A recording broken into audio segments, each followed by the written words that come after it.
Boa tarde, pessoal. Vamos atualizar o mercado que acredito estar num ponto crítico, ponto decisivo para ver que movimentação que vai acontecer. Vou começar pela análise de USDT.D, que eu acredito que esse gráfico ele vai nos informar a direção do mercado, tá? Por que que eu falo que a gente está no ponto crítico? Porque se nós formos pensar em um movimento de 5 ondas impulsivas, como um ciclo como um todo, né? Nós estamos na última onda. E a pergunta é, quando que essa onda vai terminar? Entendeu? Porque se essa contagem estiver correta, note que eu não sou um especialista de Elliott, tá? É uma contagem bem básica, né? Mas se essa contagem estiver correta, o ST.D não pode perder é, esse fundo, tá? Que foi marcado. E se perder tem que ser por muito pouquinho, porque veja bem, nós tivemos aqui uma primeira onda impulsiva, né? A partir do momento que perde o fundo anterior, que foi bem aqui, ele dá origem à correção. Onda 2, onda 3, perdeu o fundinho lá no micro, deu origem à correção, onda 4 e agora onda 5, tá?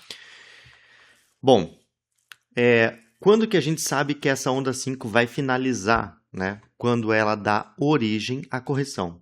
E quando que dá origem à correção do movimento impulsivo? Quando o fundo que originou o topo mais alto é perdido, tá? Então, por hora, o fundo que originou o topo mais alto é esse daqui, ó, tá? Que está aqui em 8,16%. Vou colocar, né, certinho. Então, aqui 8,16% é o ponto limite. Porque se fechar abaixo, né, no tempo gráfico diário, tá? Se fechar abaixo, aí aumentam as chances de ter finalizado a onda 5 e iniciar uma correção, igual essa daqui, uma correção mais profunda. Entendeu? Então, olha só, a dominância veio, bateu aqui, né, praticamente quase nivelado e está tendo um repique. Então, agora, nós temos fundamento para isso aqui ser o fundo. E se esse daqui for o fundo, né, de verdade, aí tem fundamento para coleta desse topo aqui, que está na casa de 9,35%. Entendeu? E aí vai ter continuidade da onda 5. Tudo isso aqui seria a onda 5. Então, pessoal, o que eu quero dizer é que a partir de agora, Ursus tem um fundamento de stop próximo. Entendeu? Ah, e se voltar a perder fundo? Pode, pode, tem espaço ainda, né? Olha só, ponto limite está aqui em 8. Vamos deixar certinho aqui, ó. 8,16 praticamente. Mais ou menos aqui, ó. Aqui, 8,166. Ele pode perder ali, mas aí tem que ser com recuperação de pavio, entendeu? Opa. Tem que fazer assim, ó. Se caso voltar, eu acho que não vai voltar, mas se caso voltar, ele tem que vir aqui, perder e já voltar para cima, deixando um pavio e fechando acima aqui no tempo gráfico diário. Então, essa daí é uma tese bearish que parece estar se concretizando. E olha só a força do movimento que está tendo aqui, né? Ele já está querendo armar o pivô para cima desse nível, que seria um nível crítico. Aqui possivelmente ele pode dar uma bandeiradinha, né? Só voltar aqui e, né, vai para cima. Ou já continuar direto, tá bom? Isso significa queda para o mercado. E o alvo pode ser longo, tá? Então, se caso fechar abaixo desse ponto limite aqui, nunca mais vai renovar aqui em cima? Acabou? Não, até pode, mas daí vai ter que demorar um pouco. Aí a gente vai ter que ir para uma outra tese tipo assim, ó, tá? Vamos traçar aqui uma LTA, né? Isso aqui é só movimento especulativo, tá? Só especulação, mas vai que acontece, né?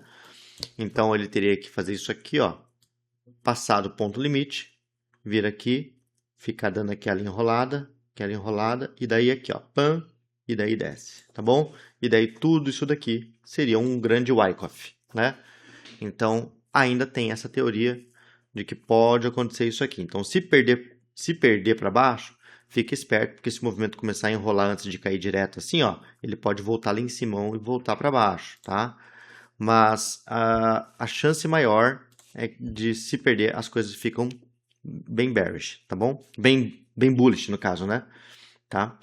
Então, a partir de agora, eu quero dizer o seguinte: tem motivo, né? Tem fundamento para ter um stop colado. Então, quem está shortando, ele vai colocar aqui uma folga para baixo aqui e pronto, está shortando e vai fazer um swing trade short, né? Vamos fazer um comparativo com o BTC, como é que tá? Vamos lá. Ó, Bitcoin também está na mesma, ele está aqui no suporte mais importante, que seria esse fundo aqui, né? Idealmente, falando assim, order block, tá? Deixa eu ver aqui no micro, deixa eu dar uma refinada. Idealmente,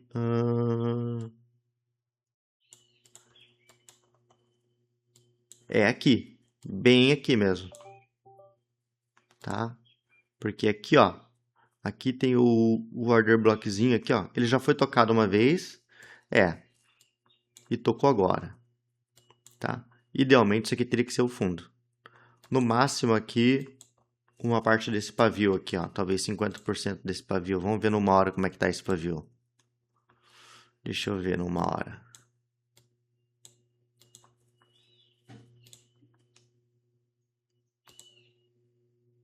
,50% do pavio daria aqui, ó.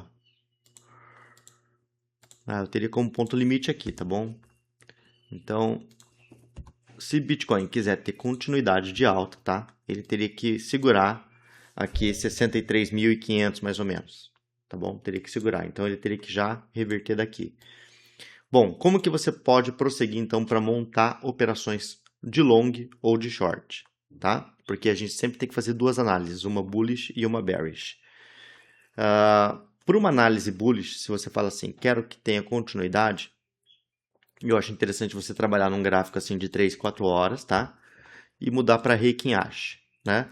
E aí, ele teria que fazer um fundo ascendente contra 63 mil, tá bom? Teria que fazer um fundo ascendente.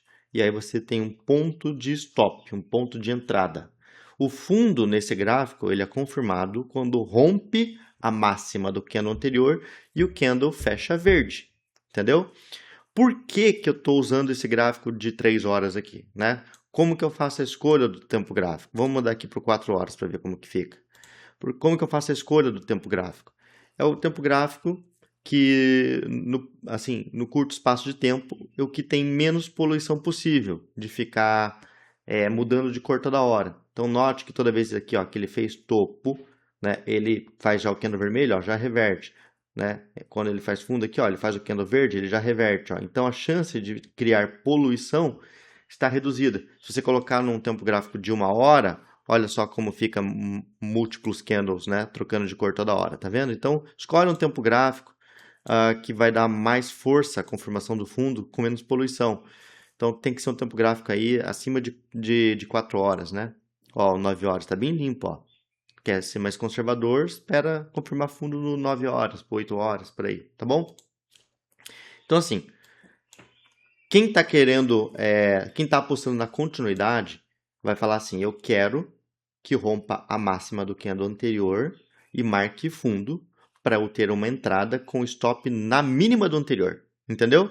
Então, por exemplo, aqui, ó, se fosse esse momento de mercado, ó, a entrada ficaria justamente aqui, ó, porque rompeu para cima, mudou de cor, a entrada ficaria aqui, em 63.600 praticamente, e o stop já ficaria aqui, ó, em 62.500, entendeu? Já na mínima do candle anterior. Então, se está tendo um movimento de queda e esse fundo for confirmado acima desse, você tem um setup de entrada long com stop na mínima do anterior. Agora, se continuar caindo e não fizer um candle ao contrário, não marcar fundo e perder aqui, ó, aí você não tem entrada long. Porque foi caindo, cadê o candle verde? Cadê a reversão? Cadê o fundo? Não marcou fundo. Opa, marcou fundo abaixo desse daqui. Então aqui já temos um possível pivô para fazer um movimento assim, ó. Entendeu? Então já cancela a entrada long. E aí você está jogando do lado errado. Então esse é um gatilho para quem está pensando que vai ter um pouco de continuidade. Porque é possível ter continuidade? Sim, é possível, né? Nós tivemos aqui, ó. Deixa eu colocar aqui num tempo gráfico um pouquinho diferente aqui, 4 horas. Nós tivemos aqui um order block, ó. Aliás, nessa região aqui, ó. Order block aqui, que ele já vem daqui, ó. Tá vendo? Ele já vem daqui, esse order block. Ele já tocou, já caiu. E agora nós chegamos a tocar nele de novo, né? A segunda vez. E se ele voltar aqui para uma terceira vez, eu acho que ele vai passar. Eu não acho que se tocar aqui uma terceira vez, essa resistência vai segurar. Então, quem está pensando numa entrada long, se confirmar o setup aqui, eu acredito que vai romper essa região aqui, tá? E eu acredito que vai buscar um outro order block não mitigado, que tem esse que eu marquei aqui em cima, mas tem um menorzinho ali ó, que está bem aqui. Aqui, ó. Nessa região. Nessa região aqui, tá bom? 70 mil, mais ou menos. 71 mil, tá? Ali. Aí eu acho que vai chegar lá em cima. E só aqui, que se marcar topo, aí tem entrada short. Então, pessoal, para entrada long, esse foi o gatilho explicado. Para entrada short, que está com cara que vai ter continuidade de queda, entendeu? Eu só pontuei aqui uma entrada long porque a gente tem que apresentar viés bullish também, né? Mas a chance maior, no meu ponto de vista, é de ter continuação de queda. Vale a pena shortar agora? Não, não vale. Por quê? Porque a gente está no suporte, entendeu? Aqui, estamos no suporte, então não vale a pena shortar suporte, porque vai que se concretize o viés bullish. Então, entrada short tem 2 pontos, tá? Quem está fora, quem não está shortando, vai aguardar perder essa região. Aguardar perder aqui 60 fechar abaixo de 63 mil, tá? Aguardou, aí vai esperar um repique. Vai esperar um repique. E aí vai marcar topo, né? Possivelmente em reteste dessa região, ou às vezes até voltar nesse nível aqui, tá?